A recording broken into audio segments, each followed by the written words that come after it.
Over the past 15 plus years since I began playing Pokemon, I've gone on countless journeys and amassed a ton of knowledge across every game. So much so that some people would call me a master at this point. However, lately I haven't felt like I've been challenging myself or learning more about these games in any kind of way. So I decided to boot up my old copy of Pokemon Shield and ask myself, with my current skill set, how fast can I beat Pokemon Shield? Let's find out. This journey begins before I've even opened the game by setting my clock back to October 18th of 2020 at 11:45 PM. It'll become apparent why I'm doing this a little later, so keep watching to find out. Now, the timer itself doesn't start until after I've picked my character and named myself, so I called myself S so there would be less dialogue in the game to scroll through, and finally started the run. After watching about 3 minutes of an unskippable cutscene, I gained consciousness and my rival Hop came over to tell me that his older brother was coming back to town, which he was super excited about. He then left my house in a hurry, and upon standing up, I immediately changed all my settings. This is because in Pokemon there are a lot of text boxes, and having to wait for them to scroll by takes a ton of time. Not to mention the game asks you if you want to switch between different Pokemon all the time as well. So I set text speed to fast, battle mode on set, and I also turned off battle animations and autosave.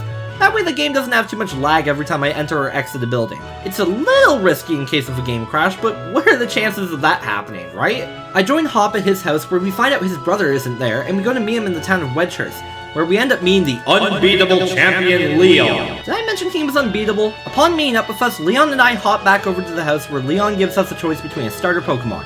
Probably one of the most important decisions of the entire run. I ended up choosing Sobble both for its great special attack stat and also so that I can obtain a specific item a little later in the game. After choosing our first Pokemon and some barbecue, we get to take on our first Pokemon battle against Hop. Although it's pretty easy to take down his Wooloo with just a few pounds, leveling up and now Sobble has a gun. Hop then sends out his Scorbunny, which thanks to a lucky crit Okos his Fire Rabbit. This is both the best and worst thing about Pokemon speedrunning. RNG. No matter how skilled you are, you can potentially get hit by a critical hit and KO'd, or hit your opponents with a crit and save an entire turn. After defeating Hop, he asks Leon to endorse us to let us take on the gym challenge, to which Leon tells him no because we both have so much to learn, and instead tells us the next objective is to go to Wedgehurst to get a Pokedex.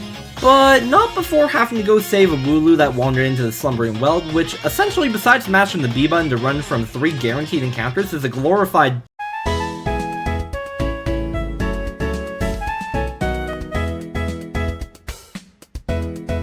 Once we reach the end of the Slumbering Weld, where it's too foggy to see, and sending our level 6 starter to go fight off a legendary, Leon finds us and drags us out of the forest to go get our Pokedex. Before going back to Wedgehurst though, I stop to talk to Mom real quick and she gives me some money and a few Pokeballs, which I use to very quickly catch a Skwovet. I then finally enter town and the lab and meet Sonia and Yamper, who is my favorite Galarian Pokemon, and get given my Pokedex. I'm told I have to go thank Professor Magnolia for the dex, like the good little lad I am, and after being explained how to use the Pokemon Center by Hop, I deposited Skwovet and joined him on the next route. Super, why did you catch Skwovet if you were just gonna throw her in the box? Well, dear viewer, by catching any wild Pokemon before going to Route 2, you actually get to skip the entire catching tutorial of Pokemon Sword and Shield, which saves you a good minute. After Leon gives me some more Pokeballs, I dodge every wild encounter and take on the 2 required trainer battles on the route with another helpful crit along the way. I finally meet up with Hop at Professor Magnolia's house, and after thanking her for the Pokedex, Hop goads Leon again into letting us take on the gym challenge. So, he tells us to battle each other to prove that we're worthy, and I employed the second greatest strategy in all of Pokemon, spamming Water Gun. So, after the battle and getting our Dynamax bands, Hop and I ended up in the wild area. Now, at this point, I know what you're thinking. Super, this doesn't look like a speedrun, this looks like a solo Sobble playthrough with a glorified timer on the screen. Where are the skips? Where's the broken gameplay? Well, dear viewer, it's time. You see, the wild area is pretty massive, and I don't want to walk all the way through it because that will take forever. So, instead of that, I ran over to the Nuzlocke community's most infamous Pokemon, Onix, and by relying on its terrible attack stat to Oko Sobble, I can get teleported all the way to my destination. Who needs sentimental attachments to your Pokemon when you can go fast, am I right? Before heading into Motostoke, I quickly ran to a nearby raid den to gather some Watts, and because I changed the date and time on my Switch, I was able to trade them for some Quick Balls. I then entered Motostoke, which in my opinion has the best theme in the game, got dragged into the Pokemon Center by Sonia, and then bought a copious amount of X items. Oh my gosh, it's the unbeatable champion Leon! Leon gives us a Mystic Water, which increases our Water-type move's power by 20%, and then we run off to the stadium, passing an overcocky child with grandma hair to get our uniform number. So, I choose the only number that makes sense, and then we go to the Badoo drop-in. It's here that Sonia attempts to shove a bunch of the lore from the Galar region down our throats, and after finally getting away from her, Hop and I battle a group of toxic fans with us both just spamming the same attacks over and over again to win the battle. Team Yell's star Marnie shows up and tells him to go away and stop bothering us. And after some nice conversation, we go to bed, and then the next day, head back to the stadium and don't watch the opening because I turn cutscenes off for the sake of time too. But I did get to meet Chairman Rose, who gave me access to the flying taxi. So at this point in the game, you're expected to go all the way to the first gym. However, considering it's a grass gym and all I have is a pretty underleveled water-type Pokemon on my team, it's not gonna go very well for me. But luckily, I have a plan. I backtracked to Wedgehurst and spoke to the train conductor and mashed through meeting Avery, because who honestly cares about him? But before I could do anything I wanted, I had to catch a Galarian Slowpoke, which, thanks to the Quick Balls, is pretty easy. And then I went all the way to the Crown Tundra DLC area, because Game Freak for some reason didn't lock any of the DLC content behind becoming a champion in the main story. Once I arrived, I let Sobble get absolutely destroyed by Peony's Copper-Raja, and then after mashing for a bunch more dialogue, I gained access to Dynamax Adventures. Dynamax Adventures, for those of you that don't know, send you spelunking through some massive dens where you have to battle and catch Dynamax Pokemon, with a promised somewhat random legendary at the end. But surely since you can access the area at the beginning of the game, the Pokemon will be balanced, right? Oh my gosh, that's a level 65 Pokemon. The Pokemon you fight in Dynamax Adventures are randomly chosen by the game, so it's up to the player to figure out the best path to go down to hopefully beat the legendary Pokemon at the end. And my options were not so good. I ended up in this run finding Greedent, Girder, and a Nidoqueen. All Pokemon that were not nearly as good as the Gigantamax Toxtricity I'd been lent by a scientist. Now, I know I said that the Pokemon in these Dynamax Adventures was normally randomized, however the legendary at the end of your first run in this game mode is not. It's always going to be a Suicune. I knew that considering my other 3 options, Suicune was going to be the best Pokemon I could catch.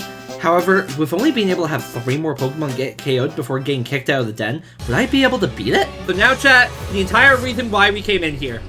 It's time to battle Suicune.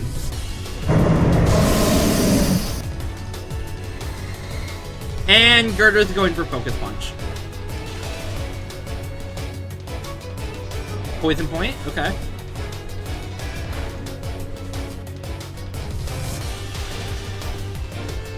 You just gotta be able to win this. Focus Punch. Good damage! I'm still a turn away from being able to Dynamax. Spraying damage. Okay, that's good. Venoshock, very good. Very good to hit that Venoshock. Okay, I love the coaching. I love the coaching. I love the coaching there, Girder. Okay, and Girder's about to die.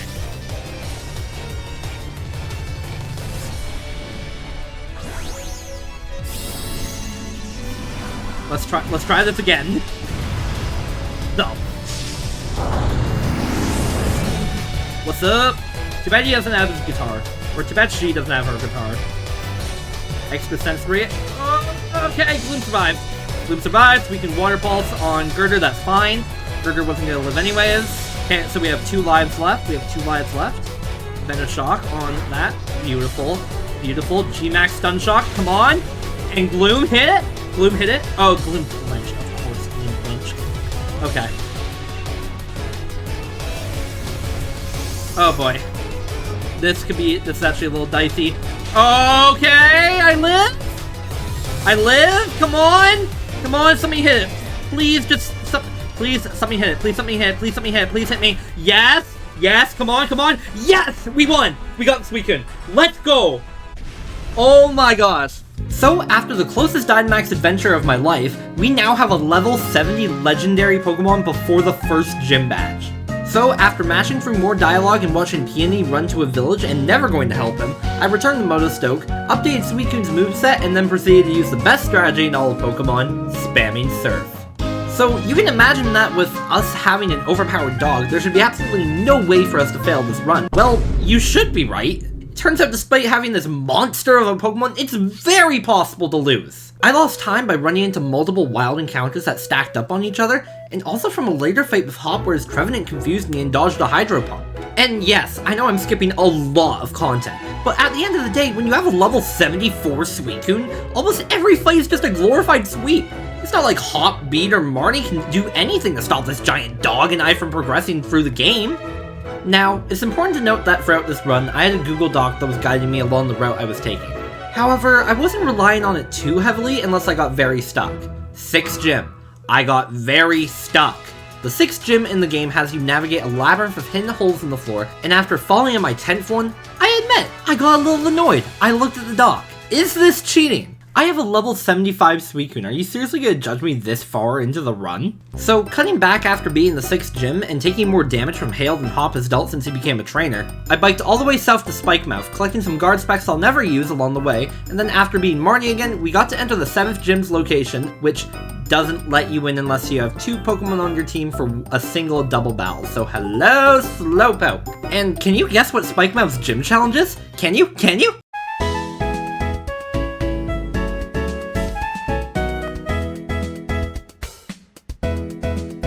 The battle with Piers, who is one of the coolest gym leaders in all of Pokemon, is a pretty good example of how all the fights in the game usually went. Suicune spams Surf on the opponent's non-bulky Pokemon, and any somewhat bulky Pokemon like Obstagoon that comes out gets blasted by a Hydro Pump instead. However, after the 7th gym badge, we finally have to do something a bit different in the upcoming battles. After leaving Spikemouth and finding out that there are rampaging Dynamax Pokemon in Hammerlock that, instead of being a cool story moment, Game Freak decides to just let the unbeatable champion Leon deal with it, we go to Hammerlock to take on the final gym leader, Raihan.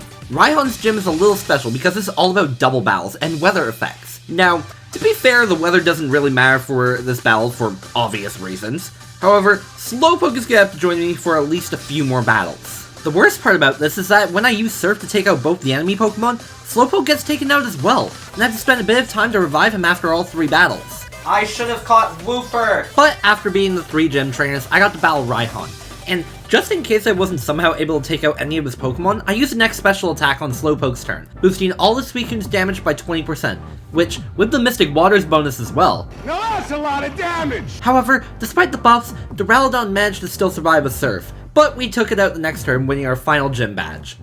Now that we're in the endgame, I had to catch a train to the outskirts of Winden, and it was here I realized that the Pokemon Shield any % world record speedrun wasn't actually too far away from where I was at. Now, don't get me wrong, I knew I wasn't going to make world record. I still had a few more sections of the game to go before battling Leon, but maybe I could get close. However, when I'm still making mistakes like bumping into optional trainers, even getting close to the world record is a little bit out of question. This is my first ever run after all. I made it to Winden and flew to the stadium because I was too lazy to bike. Upon entering and registering for the final competitions, I got to battle Marnie. I used an X Special and a Surf, but I didn't notice until the next turn that Marnie's Leopard used Torment, which meant I couldn't spam Surf. Oh, and I got tormented! Oh no! Hydro Pump? Hydro Pump hits! Toxicroak is the main reason for having extra sensory, and then the Surf took out Marnie's Gigantamax Grimmsnarl. Now, I had a problem because I wasn't healing at a Pokemon Center, my best move's power points were running out. So, if the game didn't heal me before battling Hop, we were about to have a lot of problems. I entered the battle with Hop, and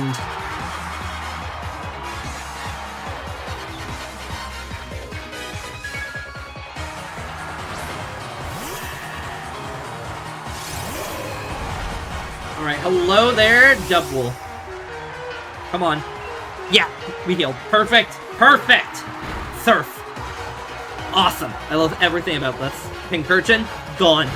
Get the sea urchin out of my way. Okay, I admit, I was getting a little cocky, but at this point in the run, I've hit roughly 10 out of 12 of my Hydro Pumps, and while one of them didn't matter because Hop was able to heal, I'm still in an amazing position and time after I beat Hop with a super effective hit too. Hop and I exit the arena making plans with Leon along the way, go to a beautiful hotel, and Hop, being the best rival ever, gets rid of the paparazzi for me. But then Leon ends up being late for dinner because, according to Chairman Rose's assistant Oleana, he's in a very important meeting.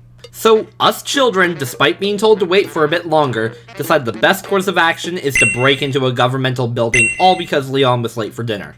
Miss Oleana obviously doesn't like this plan, so she does her best to stop us. But the worker she gave the elevator key we need to get into the building doesn't have a Raikou to face us. So, Suicune easily beats him up, gets its special attack stat supercharged, and then beats the worker up 2 more times. Then, thanks to Piers and Team Yell's help, we get the key and head to the battle tower with Hop and make our way to the top, KOing his Dubwool every battle along the way. We made it to the top where Miss Oleana was waiting for us, and because she doesn't want us to interfere with Chairman Rose, she goes a little crazy and begins battling us. Oleana's Frostlass was never going to be a match for Suicune's Surf. However, when she sent out Serena, I knew it could probably live a hit with its surprisingly good special defense. So, I used an X special attack, tanked an Acrobatics, and took it out with a Surf. Oleana sent out a Salazzle. I think we all know where this is going. And then her second to last Pokemon, Milotic, which 100% could live 2 Surfs. So, I used Hydro Pump instead. In a very bad office job. Yes, we hit Hydro Pump again! Oh my god! Crit Matter. Then, her final Pokemon Garbodor was easily taken care of thanks to once again the best strategy in Pokemon, spamming Surf. Oleana got sad, but because we won the battle, Hop and I were finally able to get Leon to come to dinner, and I was finally ready to move on to the final section of the run. After a short rest in that really fancy hotel, Hop and I were greeted by a Macrocosmos worker who had to vouch for herself that she was one of the good ones, and that she was only there to bring me to the stadium. I accepted her offer, and in the short moment I had between loading zones, I decided to scroll the document, which was still under Gym 6. Take me to the stadium, please. Yeah. What? What? Well, that was an oops moment, but I'm sure it'll be fine. What just happened? What? Hello? I put my controller down for a second to move the thing.